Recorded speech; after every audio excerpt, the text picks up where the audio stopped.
अटक केली व लॉकडाऊन झालं.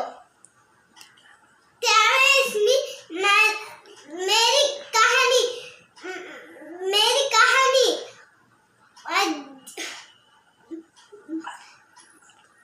भारताचा शोध हे ग्रंथ लिहिला. मी पंतप्रधान असतानाही माझ्यासमोर अनेक संकटे होते, तरी मी मुलांची संवाद साधत असे. मला तुमच्यासारखी चिमुकल्या मुले खूप आवडत असे. म्हणूनच माझा जन्मदिवस बालदिन म्हणून साजरा करायचे. कोरोनामुळे तुम्हाला शाळेत जाता येत नाही,